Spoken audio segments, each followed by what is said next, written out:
welcome viewers, listeners, that's the one. You are here with your host, Mr. BudgetPedalChap, and we are doing a very special podcast today. It is a strange location. We're sat in a car outside of the London Guitar Show. You're here with your host, Mr. BudgetPedalChap. You are also here with Mr. Lee. Hello. Hello, Lee. Hello. I'm actually here with you. This is weird. Listen to this. Ah, you bastard! I'm hitting him. yeah, he is. And we are here with a new chap. Can you introduce yourself? Hi, my name is Will Powell. I am doing some editing stuff for you guys, but also today at the show I presented a couple videos with you, so that was fun. That you did? Yeah. Will was the lucky winner of the Cali 76 a couple of episodes back, and it just so happened when I put a shout out for an editor, Will hit us up and said, "Oh yeah, do you know what, I do that too." So here we are. Yeah, man. It's all very incestuous, but A little bit. But that's the guitar community altogether, innit? We are quite close in this car. Yeah, a little bit close. We're all looking at the microphone, so it's almost like we're all staring at each other as well. Lovingly into each other's eyes. indeed. I usually have the good fortune of not being able to smell Lee, which is much nicer. Yeah. But sorry. We are all guitar show fresh, aren't we? So, Sorry. Yeah. Sorry, not lots sorry. Lots of walking was done. Yeah, so let's talk about the show itself. What were our experiences of it, guys? What did you think of the show? Did you enjoy it?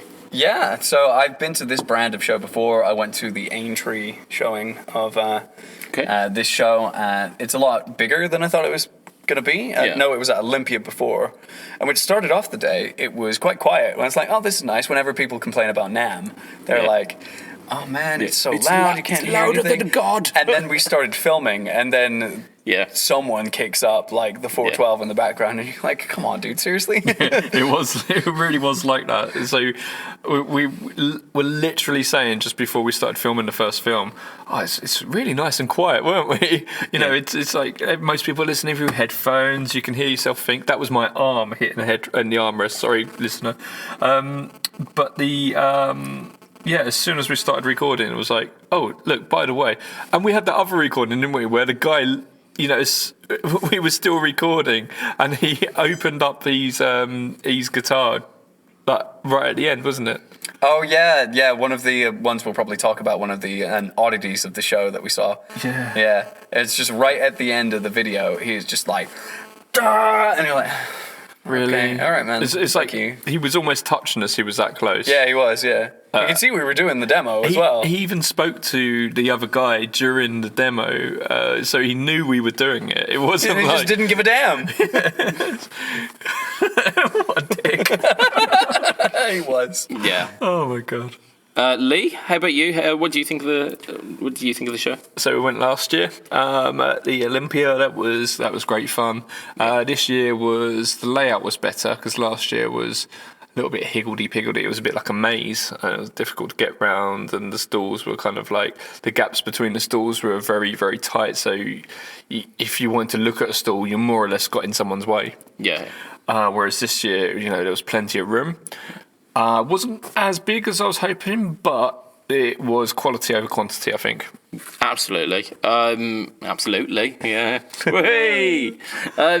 Yeah. So my comparison is the Birmingham guitar shows, which I do a lot of because it's really local. So this one was a bit more of a jaunt for me. Local show for local people. That's it. Local show, local people. So yeah, I mean, my comparison is that, and in my notes here, I've got the fact that it touches on what Lee was saying about how it was quite open and airy in comparison, because the Birmingham Guitar Show is pretty much like a flea market, and because of that, the noise levels are absolutely massive. It's absolutely immense, and they enforce a strict quiet time every about half hour for your own sanity. Didn't really need that here, did they? There was that in place. That rule was in place. Yeah. But it wasn't really required, apart from on a couple of occasions. Yeah, absolutely. And it seemed that it was like the little klaxon was only ever used as a kind of pre-warning. I didn't even realise there was one. Yeah, there's That was what the beeping was, wasn't yeah, it? little horn. Kind of. Oh, that's what that was. I thought it was Yeah. some sort of weird effect. I was looking for it. Yeah. Look, how do I make my guitar sound like a megaphone? Yeah, Get a megaphone. Yeah. that's it.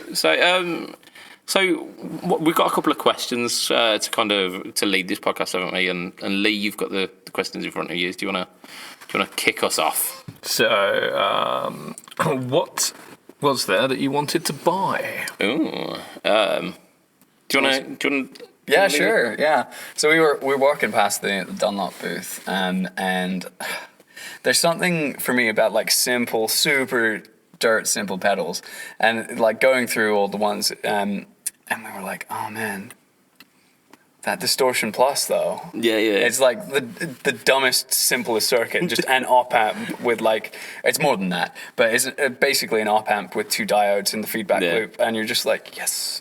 It's like there's something so simple about it, and it's like all the Hollywood hair metal guys were using that pedal. Randy in those Rhoads times. made that famous. Yeah. But there was a lot more going on to his tone Yeah. than just a Distortion Plus. I remember yeah. buying one years and years ago, thinking, What this the is fuck it. This don't I is sound like Randy Rhoads? yeah, this was What's my going Randy on? Rhoads tone, Yeah. and it was like, I'm plugging this into my Behringer, but The Behringer, yeah. transistor amp, and I don't sound like Randy Rhoads. What I don't understand. Yeah, because it's part of the greater whole. But there was something that like really spoke to me about that, and like, That's what she said. oh yeah, sorry. That's the Fret Talk podcast coming in there. Yeah, The Sorry. greater whole. yeah. But yeah, so Only a Distortion bar Plus was what I wanted to sort of get, because it Yeah. was like 80 quid. It was super, if you want to buy a souvenir, you're like, oh, I bought this Distortion Plus from here and this one from here, and then you end up with like 30 of them. Yeah, there were quite a few Distortion nice. plus. Yeah, there's a marketing opportunity there, isn't there?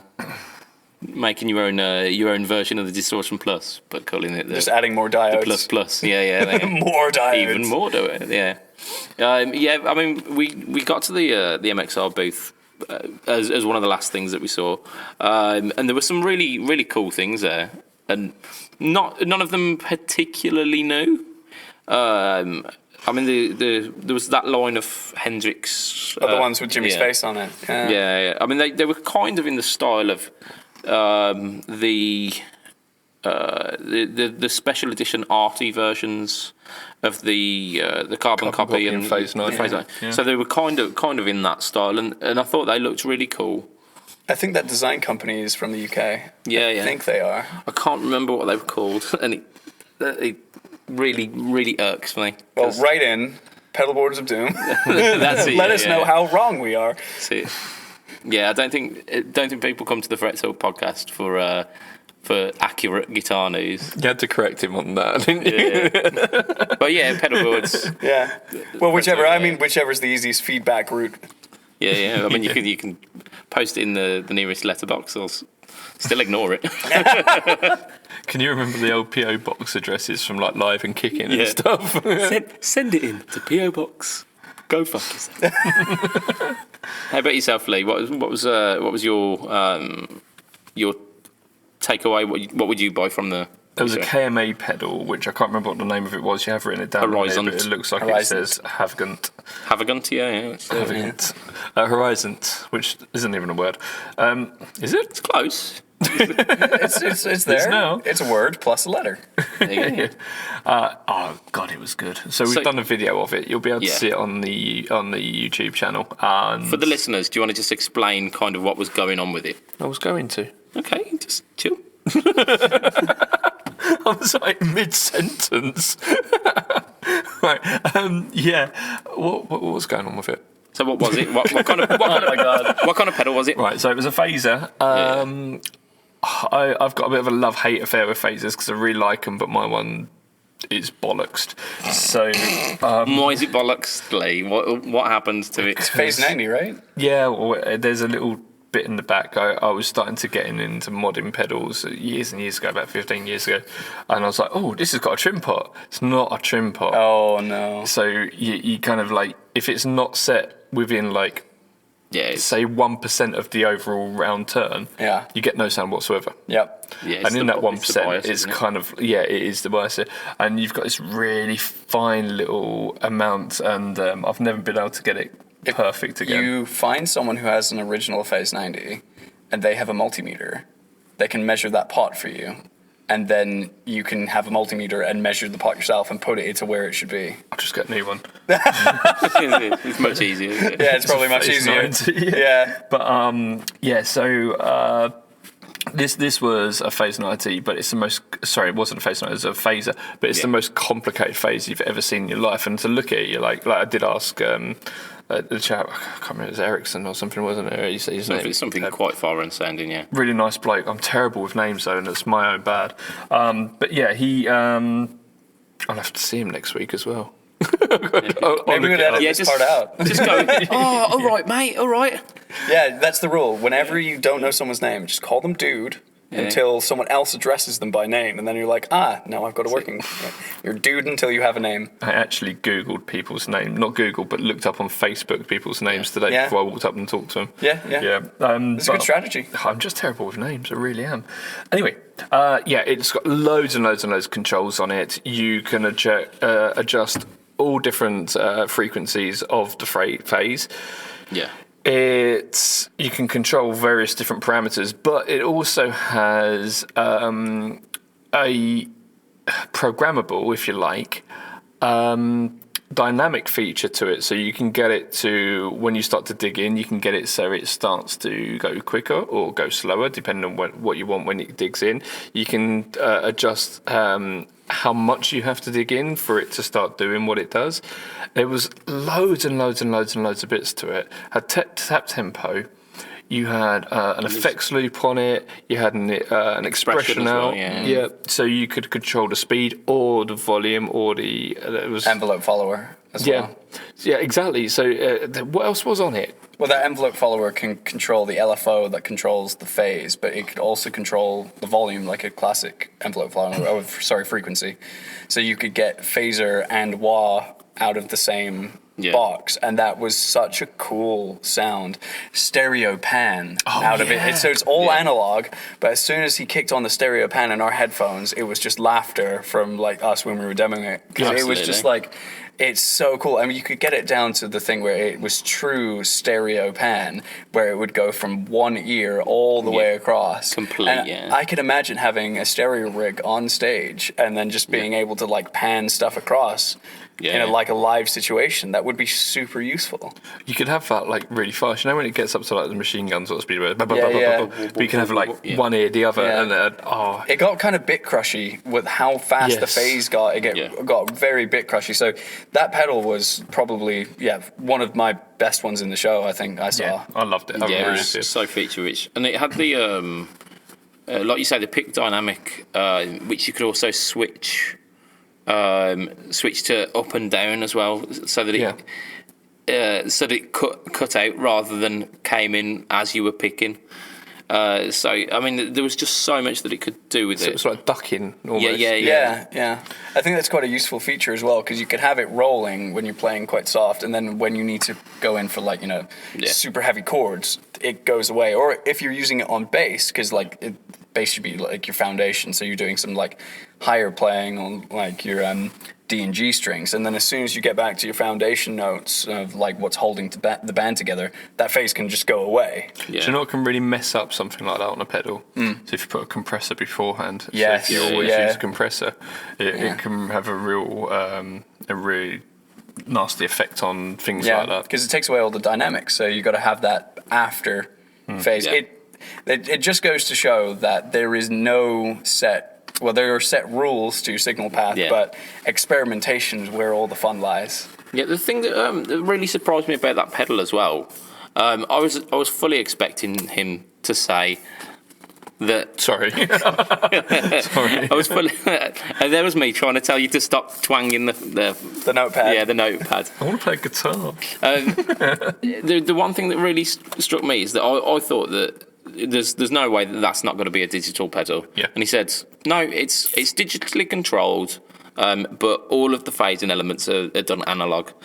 That blew my mind. Yeah, absolutely. It's very Chase Bliss in that sense. I'd say with Stone Deaf as well. Yeah. Very Stone Deaf. Yeah, that's what I was going to say that, but I didn't want to mention another pedal company in a demo we were doing of him, but it's exactly what I thought, because it looks very much more like a Stone Death pedal than it does a Chase Bliss pedal, because it's got cool graphics on it. And the Chase Bliss pedals are very cool, but they're very prim and proper looking, aren't they? Yeah, and very intimidating. As soon as I see those dip switches on the back, I'm like, I don't have 5 days. No, they're I only need to an do with adult. expression normally. Oh, really? Okay. Yeah, so you can adjust basically what the expression does, and that's what the dip switch is. Not always, but most of the time that's what they're for. Fair.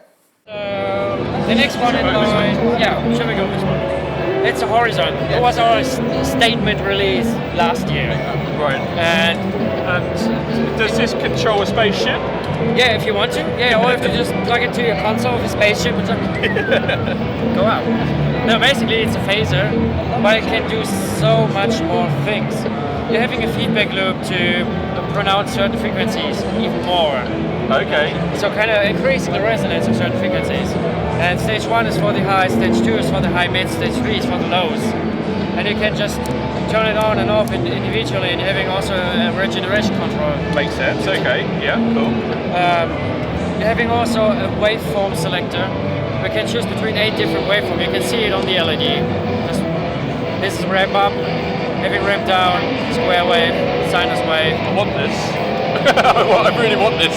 It's awesome. It looks pretty complicated and intimidating, but once you just sit down for half an hour, it's pretty easy to figure it out, especially starting on a basic sound on a factory setting.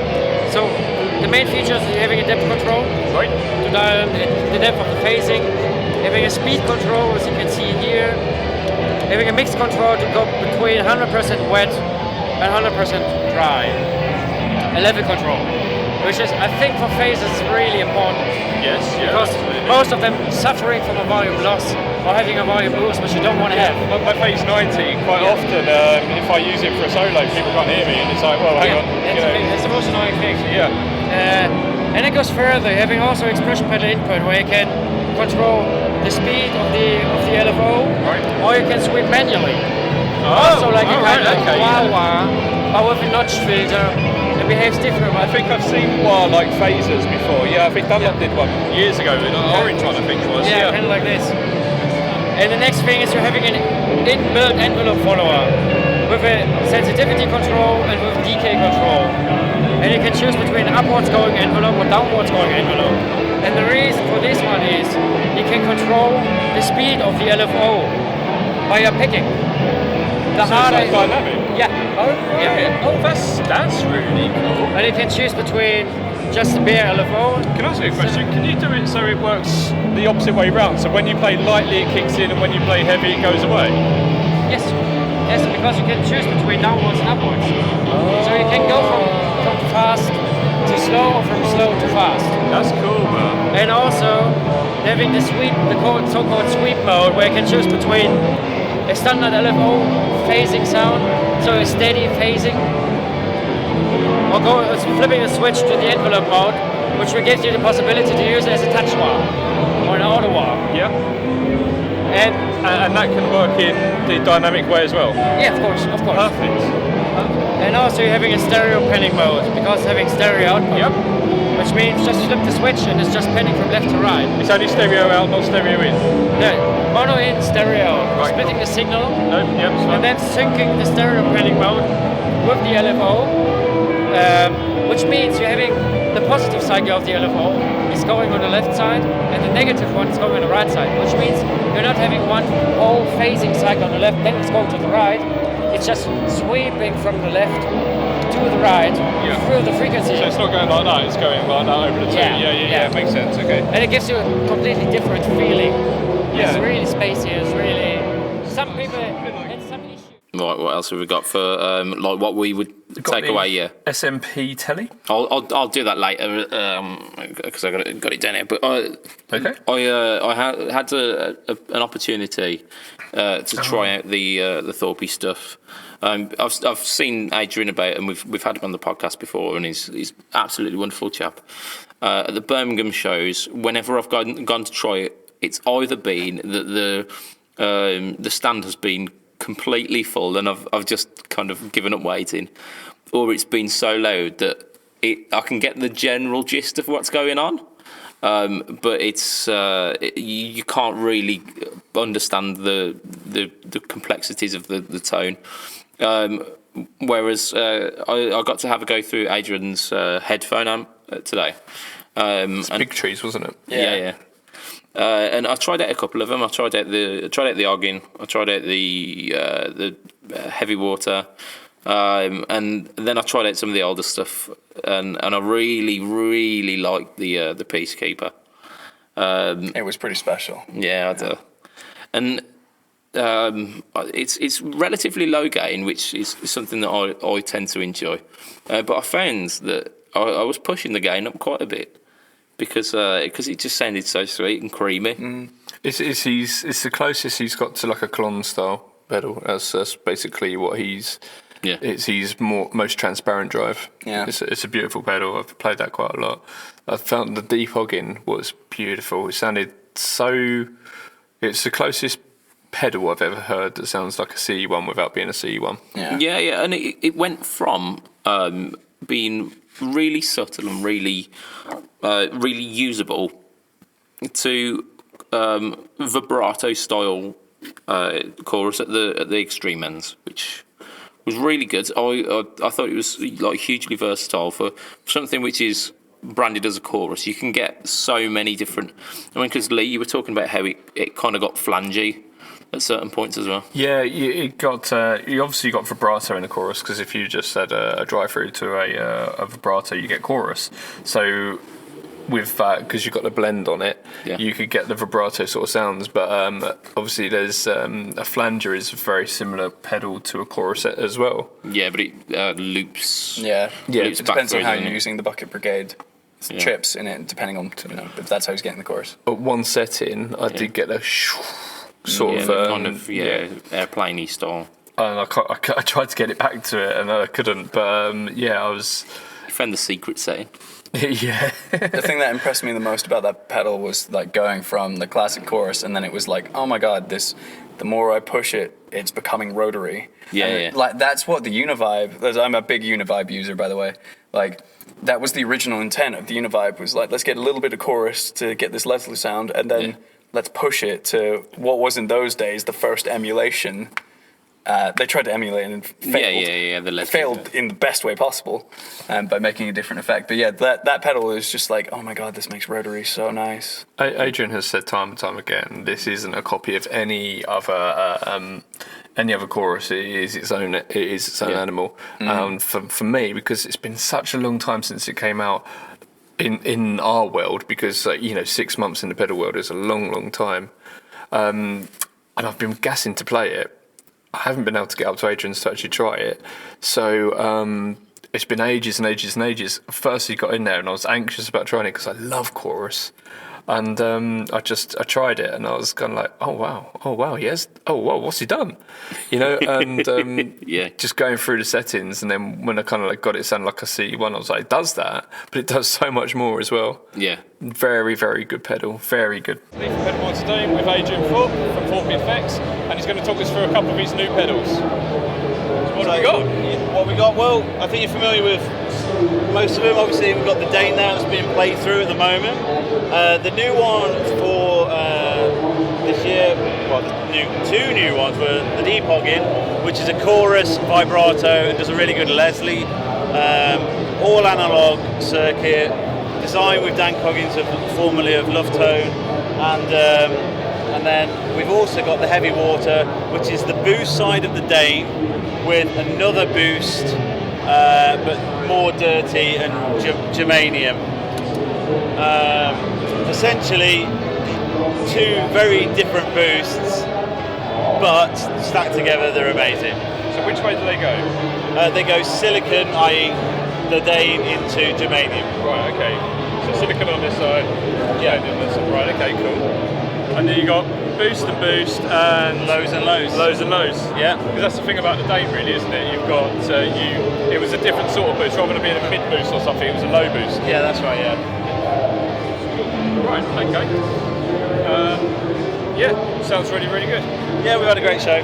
We've had loads of people, loads of familiar faces, and loads of new faces here. So we've had a great time.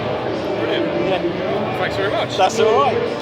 What really struck me about all of the Thorpe stuff as well, usually when you're going through a headphone amp, there's some, even the tiniest little bit of noise that will come through when you put a pedal on, be it like signal noise through your power supply or we tried out lots of other ones as well today, and they just sounded nothing. Well, they just sounded crap basically. Yeah, a lot of the headphone amps were a bit harsh, especially with the Beatronics ones. Even though we were trying out fuzz. The KMA one didn't sound bad though, did it? Yeah, no, the KMA one sounded pretty good. He had noise cancelling headphones as well, which was really cool. That was much appreciated. Much appreciated. But yeah, the Thorpe one, as soon as we like put the headphones on, you're just in your own little world, and I was like, this is great. But in one of the boards, he had the headphone amp and a Torpedo Cab M.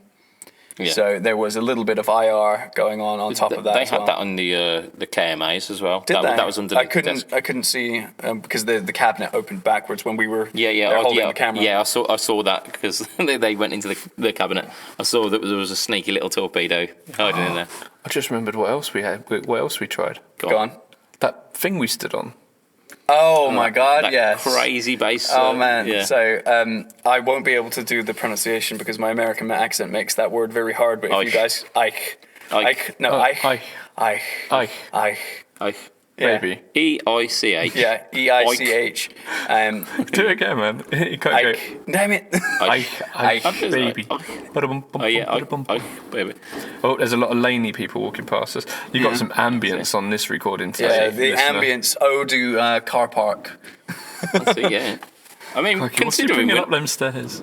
I think that's. I'm not sure. That looks like a bin from here. No, it's a hard case with lots of. Do you mind? We're recording. Yeah. It's a nice flight case. Dickhead. I think it might have heard you. The electric car walls are pretty small. She's tied. Anyway, yeah. So that pad. That's wanker. Oh my God. So the Ike pad. The iPad. It was a pad. iPad. Oh my God. As well. So it was, yeah. So this thing was a platform that you put on the floor, and it was a product mainly aimed at lower end instrumented people. So bass, kick drum. You know, what I mean lower end as in price. Obviously, lower end as in lower frequency. Yeah, frequency. Yeah. It wasn't a product for the low side of the price range. Let's say that. But you could put it in the speaker output of your amplifier with another speaker attached, and you could drive this pad on the floor and it would vibrate at the same frequencies of the notes you were playing from 10 hertz to 210 hertz. So basically all of your low-end content, and you stood on it. Basically. Yeah, basically.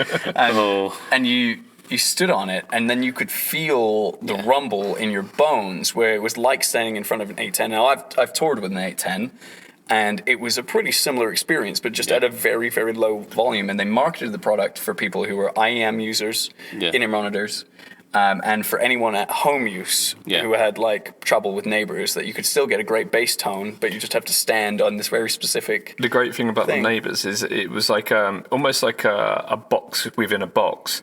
And the bit that was on the floor wasn't the bit that rumbled. It was actually the bit on the top plate. Yeah, we've made a video of it, so you'll be able to see that. So I was doing the video recording. So we do apologise. So it wasn't good, but I did zoom in so you could see that.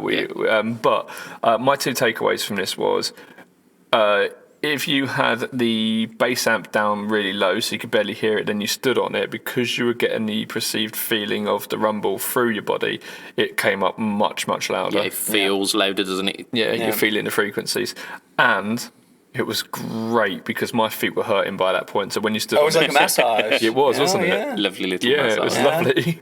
Yeah. And the bass was nice as well. It was 66p bass. If you put some warm water on it and then put your feet in that. Oh, right. Oh, you got to electrocute yourself. Oh, maybe. a little something there. A little tingle. Yeah, it's 300 watts of tingle right into your soles of your feet. But so that was it's definitely outside the box thinking a way of how can bass players feel the bass a bit more. They said they were also working with keys players, organ players who play quite low down in those sort of registers. John Lord sort of thing. Yeah, and they also kick drum. Yeah, they were talking about developing a drum stool, weren't they? Yeah. Was that for electric drums then, because then you can get the feeling of. Well, I was talking to them about this, and I was saying that my drummer live, Nate, all he wants in his monitor is kick. That's all he wants, because it seems to be the hardest thing for drummers to hear. Yeah. Like, I've never sat behind a kit and played live. No, that makes sense. That makes a lot of sense, because It projects outwards. Yeah. think about what the cymbals are doing to your ears. Yeah, it's just wash. Yeah. So, yeah, they just want to have that kick going.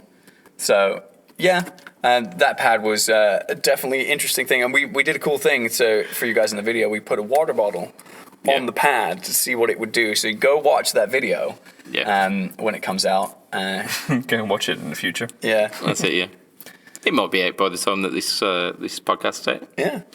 Who knows? Who knows? Mystery. We probably going to fit in between us talking on here, because this will be shorter than the average podcast. Be shorter than maybe. your average bear. I'd love that you thought that as well. That was going in my head. Hang on, really? Going in my head, it was just Yogi Bear. But you're going to try and fit in some of the clips, aren't you? Some of the audio clips of what we're doing. So me saying that's probably null and void, because you've probably done that already before now. Maybe. In the future. I'll have cut this conversation out, Lee. So. Hey guys, Will here from Pedalboards of Doom. We're here with Ike Amps. What was your name, sorry? Peter Paul. Peter Paul. Yes. Can you tell us a little bit about this amazing little platform that you got going on here and the amps? This is the baseboard, and the baseboard, you use it in combination of the in-ear system. Yeah. There's always a lack of bass, no matter what in-ears, but there's always lesser bass coming out of it, especially when you're in the 5-string or the lower D section. Yeah. What we've done, we have 2 shakers inside of it, connected through a normal bass amp, which produces the frequencies between 10 and 200 hertz, because that is the range that you need. Yeah. And that is mainly what you feel. Yeah. It's like standing on an 8x10 speaker, but then underneath you. Yeah. It's quite a lot of movement. It feels, no matter what the volume of the amp is at, it feels like you're playing much louder than you actually are. Yes, and even if you have it on a lower level, Yeah, you can still feel ever so slight movement in your feet. but you can also feel it even if the bass is out of tune, because you're not in balance. Yeah, you can with feel the- that, especially if you do 2 Ds, you can feel that there's all that movement between Yes. the notes. Who did we meet, guys? Doesn't know. Each other? You've got the list, Yeah. mate. Yeah, I mean, well, is this that- is the that- first day I've met you guys. Indeed, that was yeah. quite First time nice. we've met as well. Yeah, I mean, we've been podcasting for a good couple of months now, at least like half a year, is it now? A couple of months. We started in at the beginning of the year, and it's now September. There you So go. it was the first day that you guys met. Yeah. Really? Oh, that's cute. I know lots of other people there, but like Stu. Oh, Tate, yeah. Yeah. Stu Tate was with us most of the Yeah. day. He was fun. But Yeah, I like obviously, Stu. when we were recording, he kept buggering off to go and do whatever he could do. Yeah. He had more fun than we did. Yeah, I'm sure. Well, this is the thing, when people think of when other video content people go to shows, they must be having the greatest time. But it is actually It's a bit like work, isn't it? Like It work. is. I think it is work. Yeah, it is, totally. And it's Well, it's what you do for a living, more or less, isn't it? yeah, video production.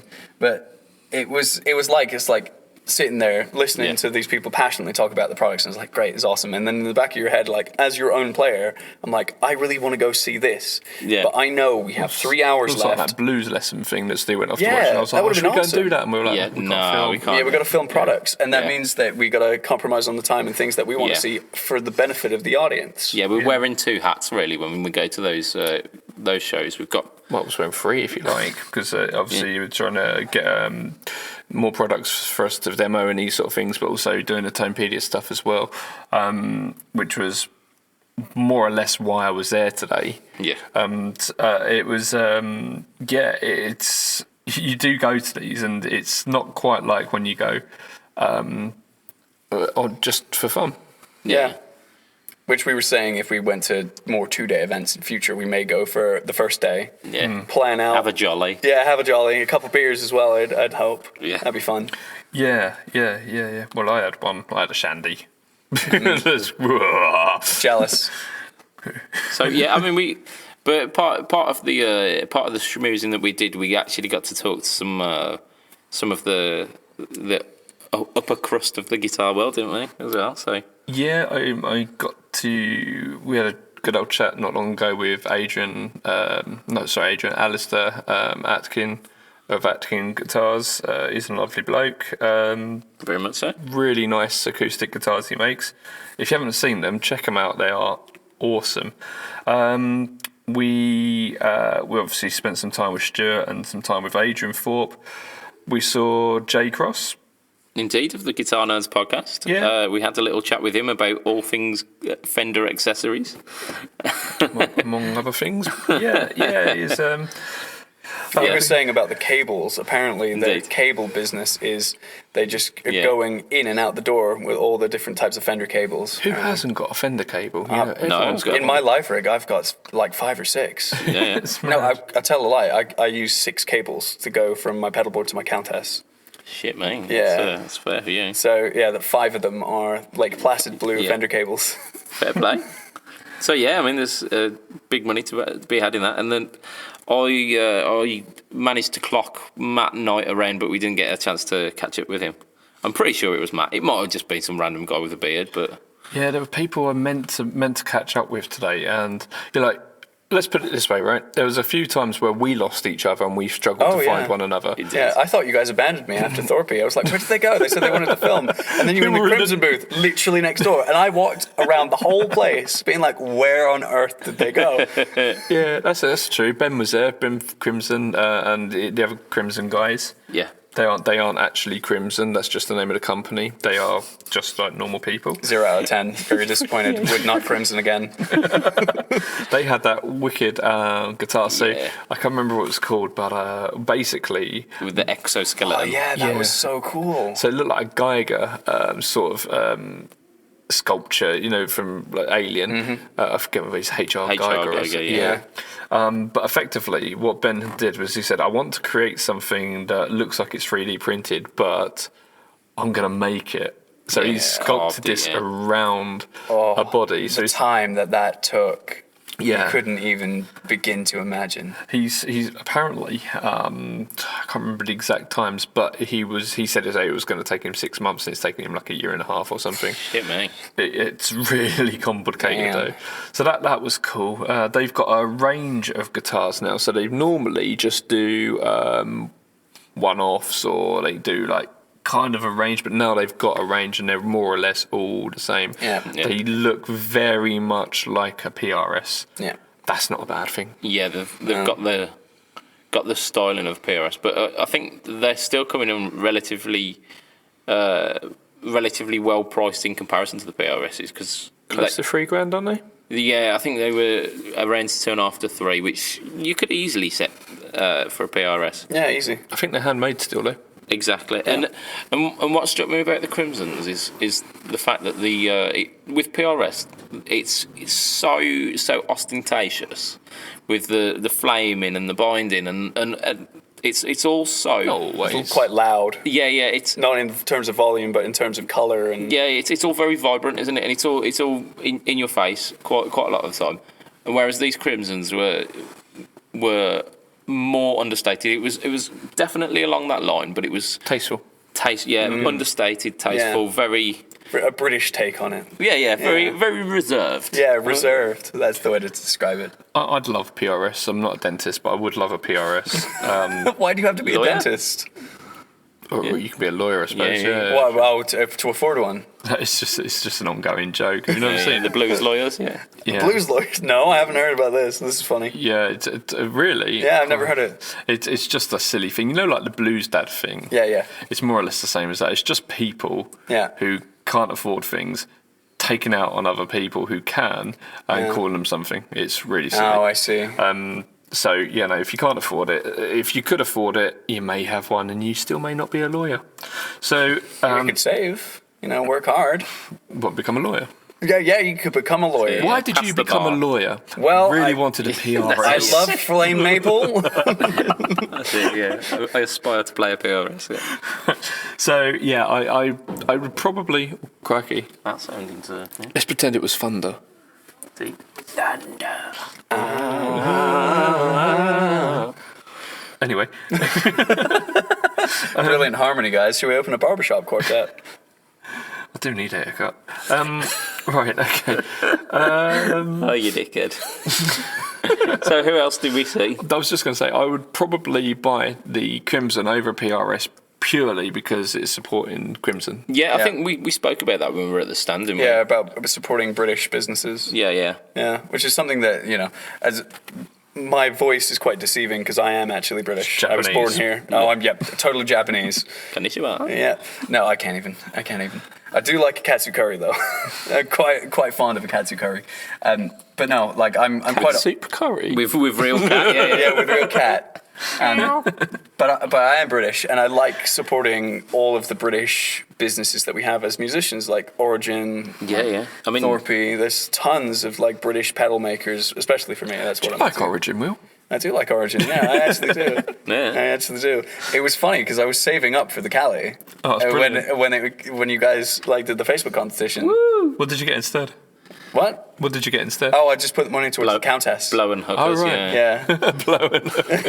Blowing hookers.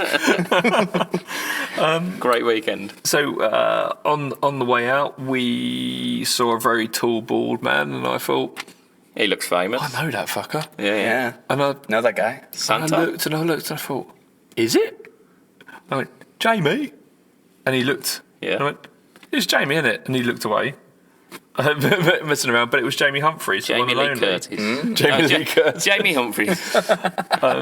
And we had a good old chat with Jamie. Lovely bloke. Absolute One of the diamond geezer, isn't he? Best guitarist in the world. He really is really utterly awesome. amazing. Yeah. Awesome. So if you don't know him, I mean, I know him from the old Lick Library kind of crossover lessons on Scuzz, but then also Well, they did those live on TV. Is Scuzz, you said? yes, Scuzz, yeah. I don't remember him on Scuzz. I used to watch that. It was during the daytime because I was at university. I had pretty much afternoons off.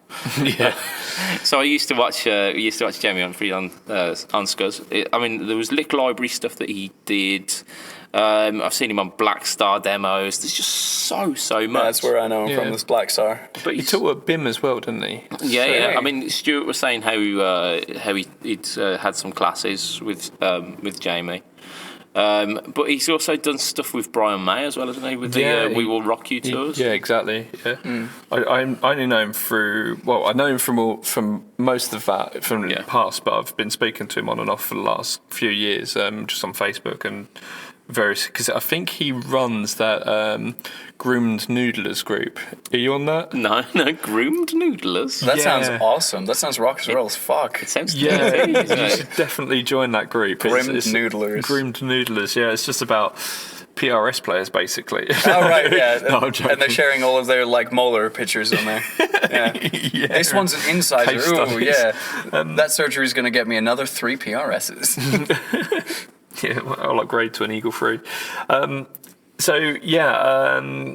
Jamie, lovely bloke, and he, we've done some bits and pieces together when he's been looking for people to build him pedals. I've helped him out in that in the past. Actually pointed him off towards Adrian, oddly enough. But really nice bloke. Lovely to meet him in person. Yeah. Funny as fuck. And it turns out he actually grew up around where I grew up, and so we were talking about dodgy kebab shops and these sort of things. And he had a great story about taking one of Ozzy Osbourne's bass players, the one who played on Bark on the Moon and stuff like this, down to this dodgy kebab shop that we both used to go to. So yeah, that was nice hearing that. It was, yeah. Think of all the food poisoning that place has given out. Yeah. God, it used to give you a sore ass afterwards. He also told us, because I'm fairly tall, I'm 6'3", and Jamie's taller than me, and he used to drive a Mini. So he had only 2 seats in it, so his seat could go far enough back for him to drive the bloody thing. Yeah, that's rock and roll though. Yeah. He's all about that. The leather jacket was on point today. I was looking for his bike. Yeah. Yeah. Well, he had all his gear, so I don't know where. And he came over from Sweden, so I don't know if he had one over here. Yeah, because I'm a biker through and through, and so that's what. Yeah, so that's what made me look, because I thought, what's he just standing there? How's he going to get all that gear on the bike?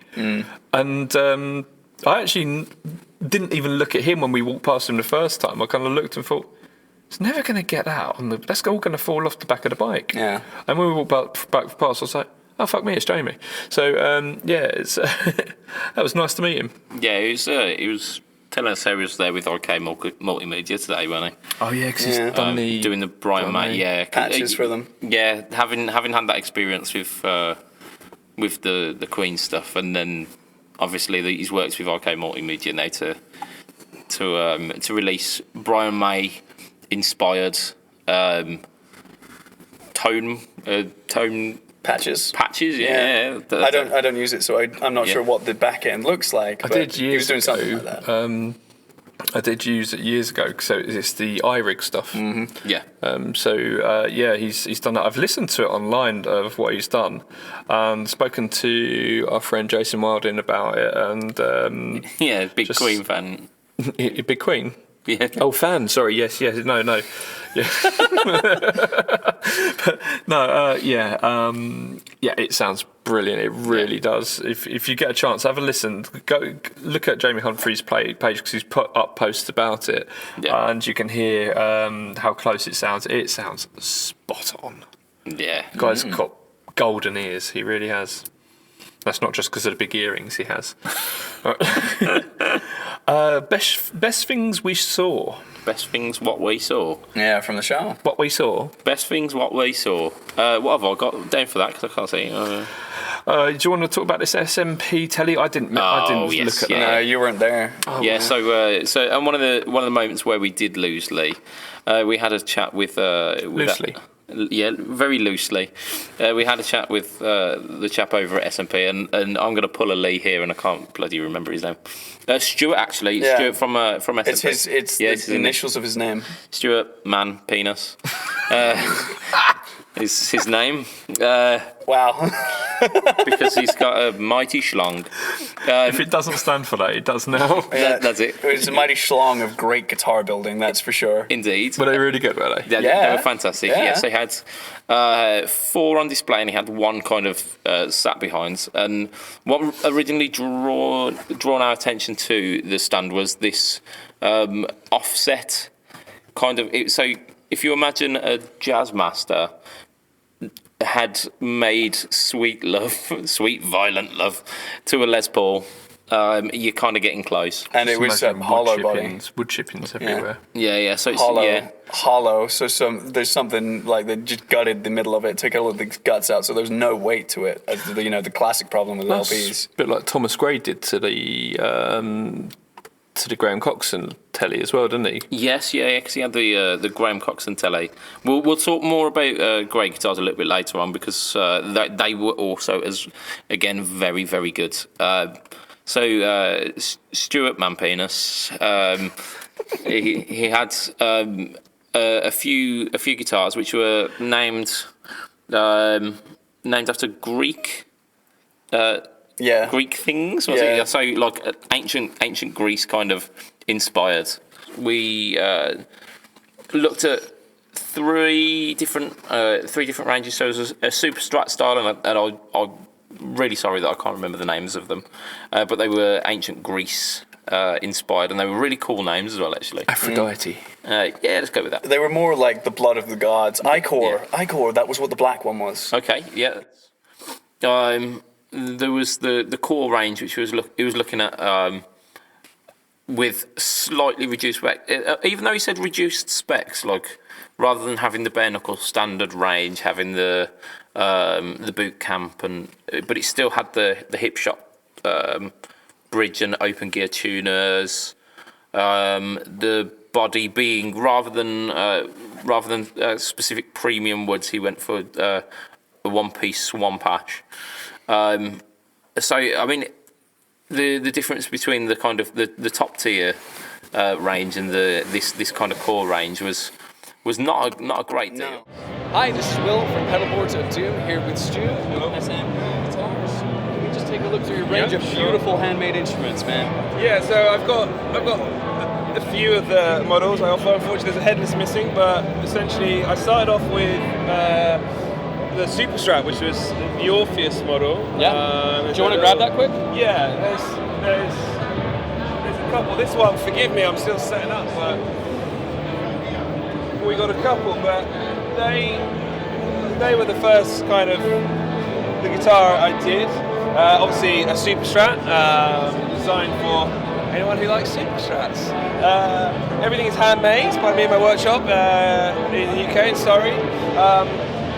And on the build form, on the website, I've got a build form where you can essentially select any wood options or pickup options or whatever they are. They come standard with bare knuckles and hip shot tuners or Spurzal.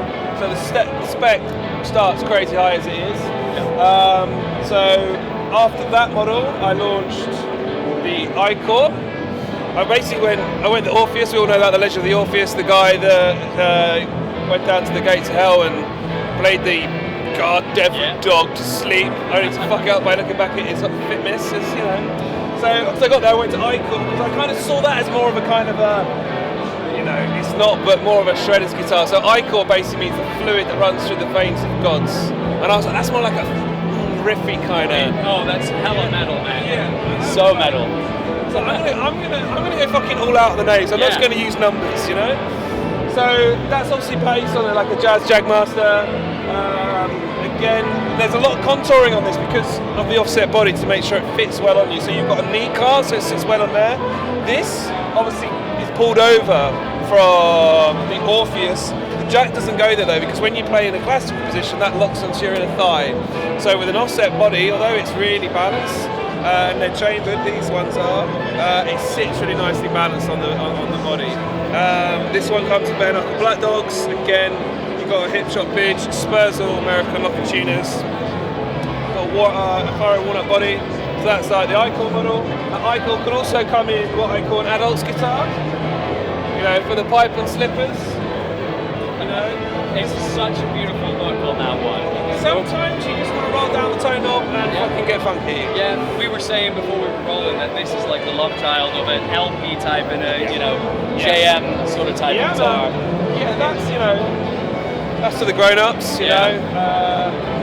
It's nice. So that obviously comes along. It's such a unique shape as well. You never usually see these offsets. That's when you get your template, bit of tracing paper and a pencil, and you go crazy until you find something that works. Like, yeah, that works.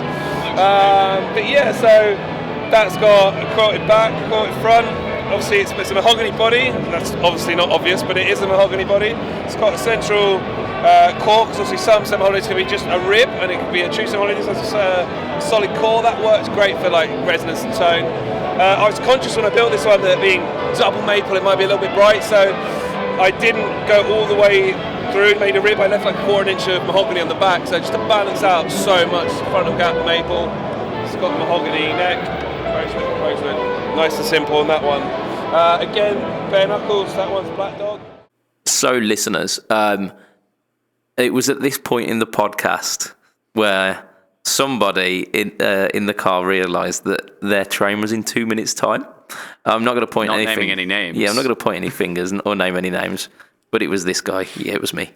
And so we had to end the cast abruptly. However, we've decided to kind of, rather than just leave you on tenterhooks, we've decided to round it off a little bit. So the last thing we were talking about, Lee was talking about case guitars, and Lee's actually really funnily on the way back from where we're in the car going back on the tube back to normality. Lee caught up with the guy from Case Guitars, so I think Lee was really enthusiastic about sharing some more stuff about those guys. So we are going to pick that up on one of our next casts. And in fact, actually, I was on Instagram the day after the event, and Stuart Tate of Tate Effects shared a picture of some of the Case guitars, and I am absolutely kicking myself that I didn't get a chance to go see them because they look amazing. Oh, I got to see that. Yeah, so I got to see that. So yeah, I'd definitely say check it out. I mean, there was a couple of guys, Stuart from Tate Effects, Phil from Pedal Patch as well. and there was another couple who I can't remember that shared kind of their highlights of the event. I think both of them had the SMP guitars and case guitars on as well, which is pretty fucking awesome. But yeah, we'll do a little feature on them. Will. Oh yeah. Cases. Yes. Cases. Not yeah, quite as speaking smooth of a case segue guitars, as it was before. Yeah. No, it was really smooth on the But- audio, but it was midway through the transition before when you were like, "Uh-oh, I need to go." Yeah. Oh shit. So yeah, Yes. speaking of cases, yeah, one of the best things that I saw at the show, I've actually got their card, was the Wolfmeister cases. Now Yeah. these were how I describe them as soft hard cases. Yeah. So when we first went up to the stand, they had a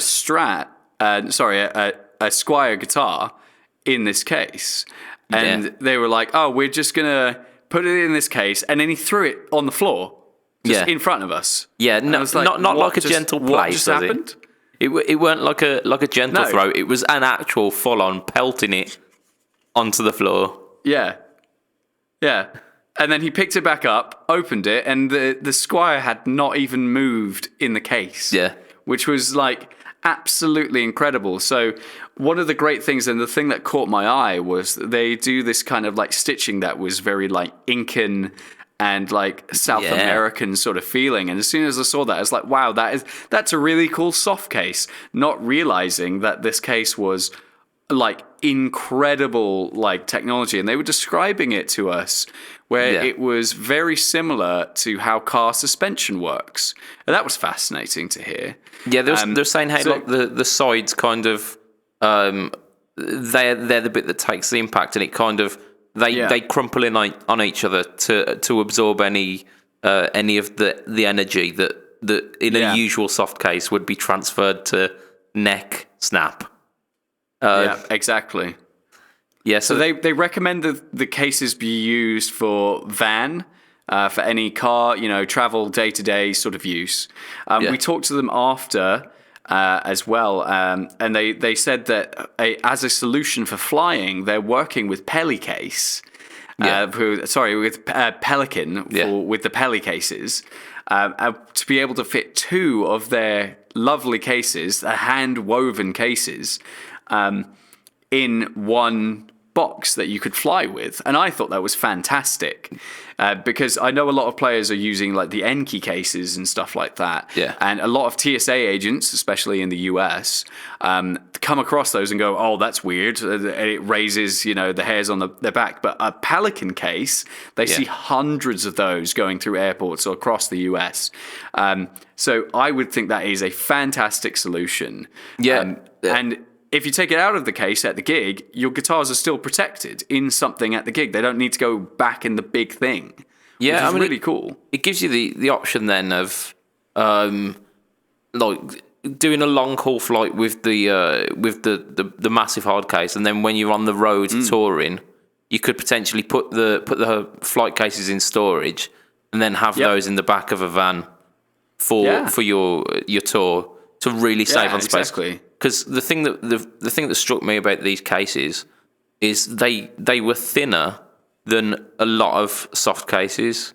Oh yeah, I mean they were about only I think it was like a centimeter or two either side of the guitar. Yeah, and it was incredible to see how thin they were and how strong it was. Oh, Wolfie, the head designer. At Wolfmeister Cases, he was saying I could take a hammer to this and it would be fine, and he was punching the case with the guitar in it. Yeah. He's just standing there punching it while he's talking to you. Yeah, these will take a beating. Boom, boom, boom. It's definitely good for getting some aggression out. That's for sure. Indeed, I mean, just he's eccentric, like an eccentric man in the most awesome possible way. Oh yeah, a bit like Mike Matthews of EHX. Oh yes, that guy. He had a bit of that vibe. He didn't have a cigar in his mouth. No, but for sure, he definitely had that vibe going on where you think this guy is potentially a little unhinged, but he's just so cool. It's unhinged in the right way. Yeah, it's exactly that, isn't it? Yeah. I must admit, because it was towards the real arse end of the show. I was ready to just walk past and go home. But you're right, being caught by this bold kind of Aztec Native American pattern. And I'm glad that I stuck around because it was an amazing demonstration. It was how I think the really cool thing about them was that they he was saying that there are mistakes in every weave because someone is doing it. We are paying a real person to hand weave these cases. And that brings the price up, of course, but that's such a cool vibe. There's something about the non-machined products that I'm really kind of getting into at the moment. Because it's a real person did that, and that little bit of character is there now. Yeah, and we were having a little bit of a chat about this at the show as well, weren't we? About how it would be easy to go out and drop a good couple of grand on the newest Fender custom shop or a Memphis Gibson or whatever, but being able to sink that money into a company that's on home soil just gives you that extra kind of feel good about it. Yeah, for sure. There's especially local businesses. I think he was saying the cases were Australian. Yeah. I think that's where he said they were from memory. Actually, I've got the card. The phone number is a +61 international phone code. So I think that answers on a postcard. Australia. So yeah. But yeah, well, the colonies count, yeah. I mean, yeah, technically. Hi guys, Will here from Pedalboards of Doom. We're here with Wolfie and your awesome cases. Can you tell us about it? Yes, so the Wolfmeister cases, we spent the last 2 years developing the product. Yeah. This event here is our official launch. Oh really? Worldwide. Okay. Yeah. The company is located in Perth, Western Australia. All our cases are completely handmade. Yep. Come in different styles, full leather. This is a tweed case. Our standard model is actually this canvas material. Okay. Was it kind of like a denim canvas sort of feel? It's a very heavy canvas, 24 ounces. Yeah. They're completely handmade. Yeah. Leather? All hand stitched, hand cut. The interior here, we offer different interiors. So this interior is completely handmade, so hand woven. You see there are little mistakes in there. That's because someone sits there weaving it. And they make the mistakes. Yeah. It's such a cool vibe. We also offer velvet interiors in different colors, actually. We have a patent pending for our protection system. Yeah. So the guitar is strapped in with 2 straps, so it doesn't move at all. When you close it, you see how tight the case is around the guitar, and it works like a suspension system in a car, actually. Yeah. So you can actually, if you want to film that, you can actually throw the case with the guitar in it. I don't think that's going to break it somehow. You could hit it with a hammer. And it's still, as we open it back up, it completely protects the guitar because we have different layers of different density materials that work actually as the suspension system. Yeah, so the guitar after so the guitar moves a little bit, but you see the body didn't move at all. So it's completely protected. Handmade quality, sorry. And a level of protection you wouldn't find in any other Geek case or any other case. So, I mean, we talked about the Wolfmeister stuff. I think we had a little bit of a chat about the SMP telly, but I don't think we quite finished up on that one. I don't know. I can't remember. Either way, I'm going to mention it again. Yep. Yeah, I mean, I've looked at the picture since, and since then I've followed on Instagram SMP Guitars. because they're just amazing. Like I'd posted up on one of his pictures just how his guitar had me get like doing proper stank face, and you know that it's a good guitar when that happens. Well, I don't remember if I said this when we were talking about it before on the cast, but I have this rule when you're trying out gear, is the longer it takes for you to talk in between playing, the more you like the gear. And what I mean by that is the amount of time you're sat silent, just enjoying the visceral experience of an instrument or a pedal or a piece of gear talking to you. Like the guitarist or artist in you. And it's just like, this is so right. And it's at that moment where that instrument becomes an extension of yourself. Yeah. And sorry to get all like, metaphysical with you, but no, it's so good, man. Like I saw you in that moment and I was like, that is a man who is at peace right now. Yeah. It was definitely that. It was a case of like trying to figure out numbers and trying to figure out like, how can I afford this?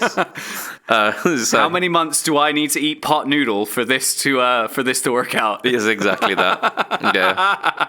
So, yeah, I don't know. I've got to do some number crunching and see what we can work out now, because I did like those SMP guitars. Yeah, I mean, if I catch them around again, I'm going to try more of them as well, because I only tried the Tele. Oh yeah, we need to try that. I've forgotten the name now. It's been a couple days. The iCore. Yes. That iCore standard model. Yeah. Looked really cool. Yeah, absolutely. And hopefully, I'll manage to put some of the interview in where previously we were kind of fumbling around the names, so we can get a little bit more decent information on that.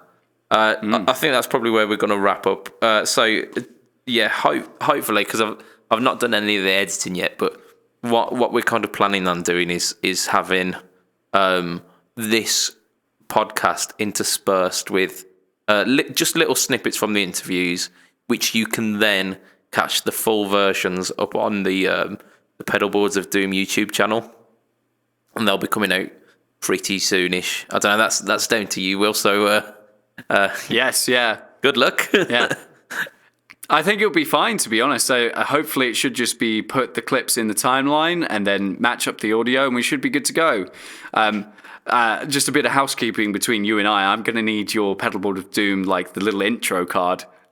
Yes, yeah. Okay. Yeah, I'm going to need that. I can sort that out. We can sort that out later. Don't worry about that. So, as our usual sign-outs, if you want to catch us online, there's the Pedalboards of Doom Facebook group, which you absolutely must be part of if you aren't already, which, I mean, it's an absolutely massive community, so chances are, if you're listening to this, you're probably part of Pedalboards of Doom anyway.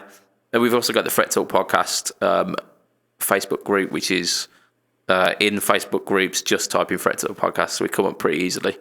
Myself, you'll find me at Facebook, Instagram, YouTube, /BudgetPedalChap or at BudgetPedalChap, whichever one you're using. And Will, would you like to do some plugs? I would, if that's okay. Yeah, it's not a problem. You can follow the things that I create at A Rocket Complex on YouTube and Instagram. That is my band. We have a new single coming out in the next 3 months, so it's really fun to say that. It's a really cool story. It's called Freshen Up. It's a ballad for the guys who tried to sell you cologne in the club bathrooms. Hell yeah. Nice. It's a very niche ballad, but I'm down with it. Everyone's going to have a ballad out there, and there's a ballad for someone. Yeah. This one is for those guys. Yeah, and you can find me personally at ARC Will Powell, Twitter, Facebook, etc., etc. Beautiful. And I think for Lee, who was here but now potentially abducted by aliens or taken away by... that's what... The Area 51 happened, the raid happened, they got pissed off, so we're gonna steal one very important, very specific human, and it was Lee. Yeah, his name got drawn out of a hat, and It's just a whole kerfuffle. I mean, hopefully we'll be able to get the papers signed and everything sorted, and we'll get him back by next time.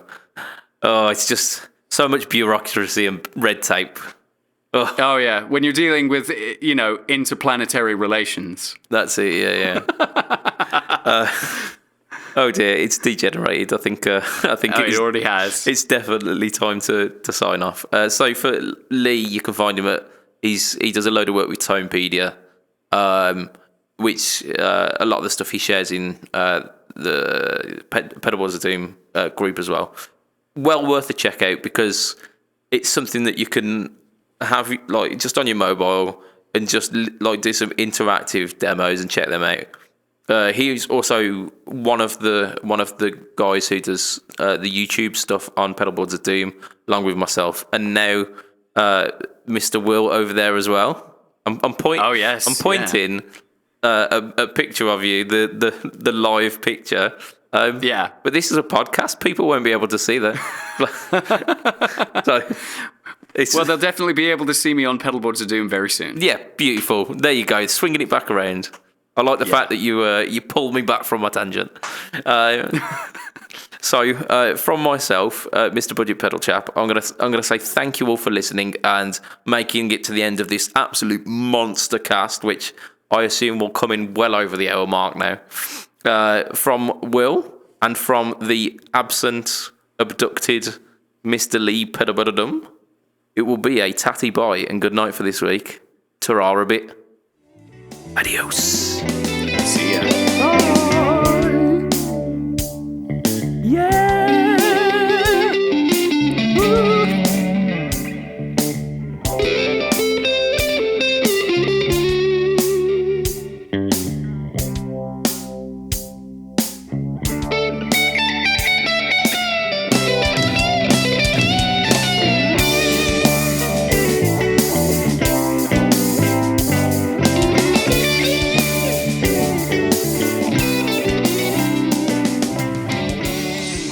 Nice, dude. It's lovely, that was. That was fun. I love podcasting, man.